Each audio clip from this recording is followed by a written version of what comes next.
కాదు ఇప్పుడు వి ప్రకాష్ గారు మీరు కుట్ర అన్నది నాకు అర్థమైంది. రేవంత్ రెడ్డి కాంగ్రెస్ పార్టీ కుట్ర దీనిలో ఉంది అని చెప్పి. మా పార్టీ కుట్ర అంటారు ఏంది? బీజేపీ కుట్ర కావచ్చు. రేవంత్ రెడ్డి గారి కుట్ర అనలే, కవిత కుట్ర ఉంది అన్నారు. అంటే మీరు కాంగ్రెస్ పార్టీని రేవంత్ రెడ్డి అనడం ఏంటంటే బీజేపీ కుట్ర కావచ్చు. ఏమైనా మా మీద పడతారు ఎందుకండి? మాకేమో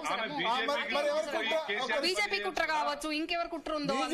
రోజు వ్యతిరేక జైల్లో పెట్టే పార్టీకి కుట్ర ఎట్లా అంటే గతంలో వాళ్ళ నాన్న ముఖ్యమంత్రి ఉన్నప్పుడే బీజేపీకి వెళ్ళిపోతా సెంట్రల్ మినిస్టర్ అందుకే కవితను ఫ్లెక్సిబుల్ మాట్లాడుతుంది. అంటే కవితని అదేనండి. ఇప్పుడు కవితను జైల్లో పెట్టేసరికి మొన్న ప్లీనరీ సందర్భంగా బీజేపీని కేసీఆర్ గారు తిట్టకపోయేసరికి ఇప్పుడు కవిత కోపం వచ్చి అట్లా మాట్లాడుతుంది తప్ప ఈ రేపటికి తన కేసుల గురించి గాని భవిష్యత్తు గురించి గాని ఇప్పుడు బీజేపీ వాళ్ళు మేము తీసుకోమంటున్నారు, కాంగ్రెస్ వాళ్ళు మాకు అవసరమే లేదని అందరికన్నా ముందు మేము చెప్పేసినాము.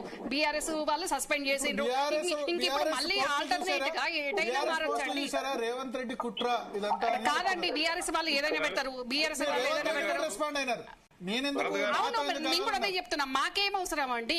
కవితను ఒక ఆడపిల్లను అడ్డం పెట్టుకుని రాజకీయాలు చేయాల్సిన అవసరం రేవంత్ రెడ్డి గారికి అవసరమే లేదండి.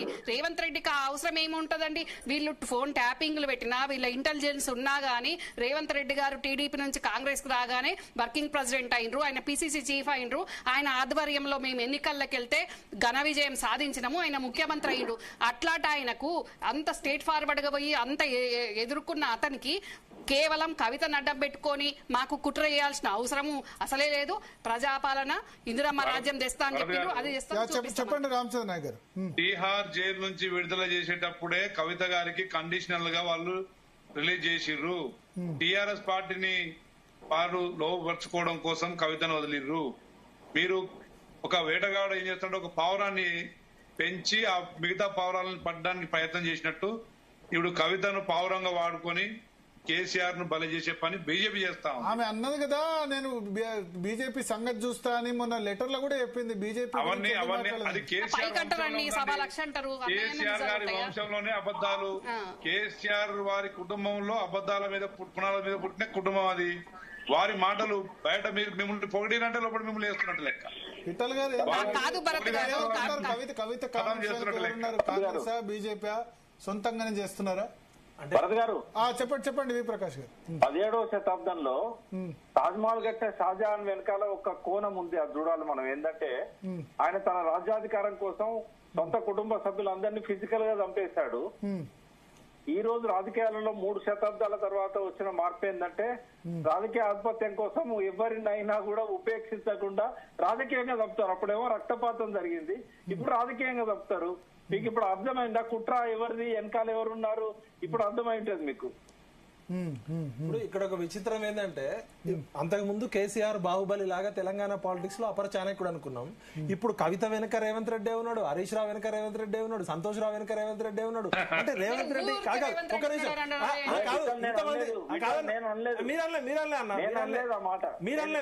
మీరు అర్థం చేసుకుంటలేరు. మీరు అన్నదాని గురించి కాదు, మీరు అన్నారని నేను అనట్లే. అంటే రేవంత్ రెడ్డి అంత పవర్ఫుల్ అయిందా అంటున్నా. అంటే కేసీఆర్ అనేది అపర చాణక్యుడు చేసింది ఎవరైనా చేస్తాం, మనమే ఇప్పుడు ప్రతి ఒక్కరు. భరత్ గారు చెప్పండి. అత్త కొట్టిందని కాదు కానీ పక్కన మడదలు నవ్విందని చెప్పేసి మాట్లాడుతున్నారు మా ప్రకాష్ గారు. వి ప్రకాష్ గారు మేధావి. నేను 300 సంవత్సరాలు ఎంతో మీకు అర్థం కాదు. ఒక్క నిమిషం అన్న, మీరు మేధావులు. మీరు నాకు 20-25 సంవత్సరాలుగా పరిచయం. నేను ఒక్కటే చెప్తున్నా, మీరు కేసీఆర్ గారు బతుకుంటేనే తెలంగాణ అస్తిత్వం బతుకుతుందనే సమాజం. భరత్ గారు సూటిగా అడిగారు నన్ను, మీరు ఎందుకు సమర్థిస్తున్నారంటే గత్యంతరం లేక అన్న. ఇంతకుముందు విఠల్ గారు చెప్పింది అదే కదా, మీలాంటి వాళ్ళు మేధావులు. గత్యంతరం లేక మాకు సపోర్ట్ ఇవ్వండి, మాకు సలహాలు ఇవ్వండి, మాకు సూచనలు ఇవ్వండి. తెలంగాణ అస్తిత్వం కావాలంటే స్వయం పాలన కావాలమ్మా. ఇంకొకరి దాదాక్షిణ్యాల మీద తెలంగాణ నడవకూడదు. ఇప్పుడు విఠల్ గారు ఉన్నారు కదా, వారికి మాత్రమే తెలిసిన ఒక ఫ్యాక్ట్ చెప్తాను. నేను ఒక రోజు ప్లాజాలో ఒక మీటింగ్ పోయినా, నేను పోయేసరికి విఠల్ గారు ఉన్నారు. నేను ఆ రోజే చెప్పాను, మన స్వయం ప్రతిపత్తి, మన అస్తిత్వం కోసం నేను అందరిని వదిలిపెట్టి మీతో వస్తానని చెప్పాను. కానీ ఆ నాయకుడు తనని తను ప్రూవ్ చేసుకోవడంలో ఫెయిల్ అవుతున్నాడు ప్రతిసారి.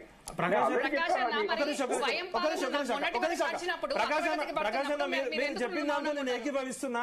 ఇప్పుడు లేను రమ్యక్క, నేను ఎప్పుడు ప్రశ్నిస్తూనే ఉన్నా. చైర్మన్ ఉండి కూడా కేసీఆర్ నేను మందలిచ్చాను. మీకు మీరు నా పాత వీడియోలు చూడొచ్చు. ప్రకాష్ అన్న గారు సరెండర్ కాలేదు. ప్రకాష్ అన్న గారు మీరు ఒక నిమిషం అక్క. ప్రకాష్ అన్న గారు నేను ఢిల్లీ పూణే నుంచి చదువుకొని వచ్చినాక వసంతిని నన్ను పిలిచి ఒక పార్టీ పెడదామని చర్చించిన మాట వాస్తవం. ప్రకాష్ అన్న మమ్మల్ని అడిగిన మాట వాస్తవం. కానీ ఆ రోజు మాకున్న పరిస్థితి కానీ ఏజ్ రీత్యా కానీ ఇప్పుడు నేను ఏమంటున్నా, నా వయసు కూడా 47కి వచ్చింది. నేను మీ మార్గదర్శనంలో పనిచేస్తా, ఆవేశం తగ్గించుకుంటా, ఒక కొత్త ప్రాంతీయ అస్తిత్వ పార్టీ పెడదాం, అందరం కృషి చేద్దాం విఠల్, టైం వస్తుంది. మనము ఇప్పుడు ఒక పాట ఉంది, కసిరే ఎండ